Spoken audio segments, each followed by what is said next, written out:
ও দেশি আইসো। এই যে আমরা মাঝে আসলাম, এই যে দৈন্যা মন্যা সব কাটতেছে, মালগুলো উড়াই দেন।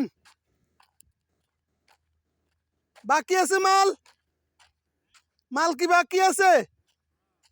ও এই যে দৈন্যা সব, দুনিয়ার অভাব নেই।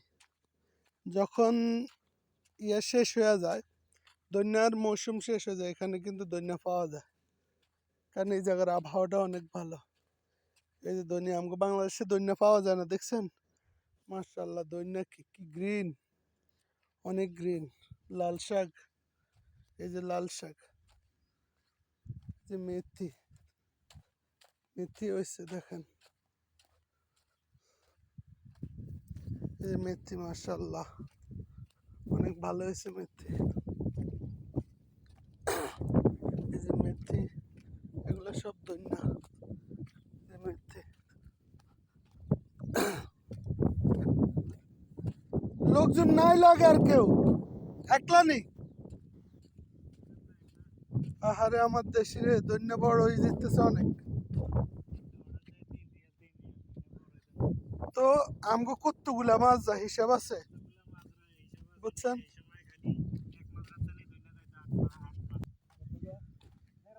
হ্যাঁ, এই যে সিম গাছ, মাশাআল্লাহ সিমও চলে আসতেছে।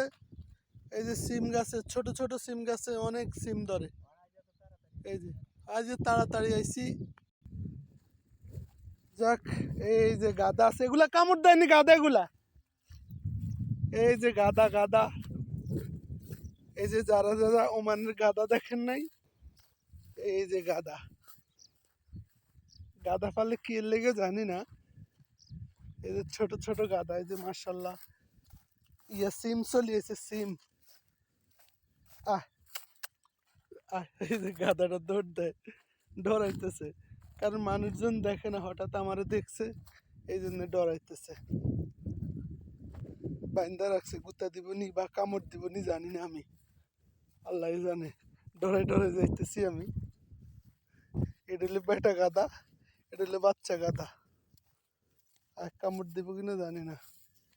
আইয়ে তো আমার তো ডরই লাগে, বাপরে, গাদা কিন্তু আবার কামড় দেয়। এই যে এই ঘাসগুলা, বিশাল ঘাসের মাজরা, সব বাগান। এই যে গাদা।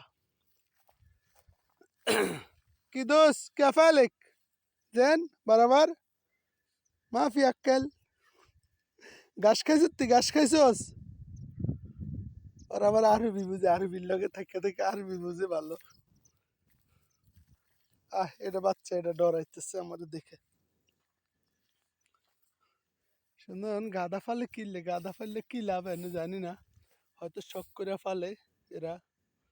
দেখেন, এটা চায়ের এসে তেল তেলা, এটা গাদার গোস্ত তো খাওয়া যায় না, মানে এরা খায় কিনা জানি না ওমান্নারা। যাই হোক, এই যে সব ঘাসের বাগান। এই যে পাশে দুবাই পাহাড়, এই পাহাড়ের পিছনে দুবাই, একদম এই আশপাশে এই জায়গার মৌসুমটা ভালো, এই জন্যে ভালো ফলন হয় এখানে। এই যে বিভিন্ন ঘাস, সবজি, বিভিন্ন সব কিছু লাগায় এনে। ওই যে ওমানের একটা রিসোর্ট, ওখানে আইসা সপ্তাহ সপ্তাহ আইসা ডিউটি শেষ করে এখানে আইসা মাঝে মাঝে ফ্যামিলি নিয়ে থাকে। ওই যে বাড়িটা, এই যে বাড়িতে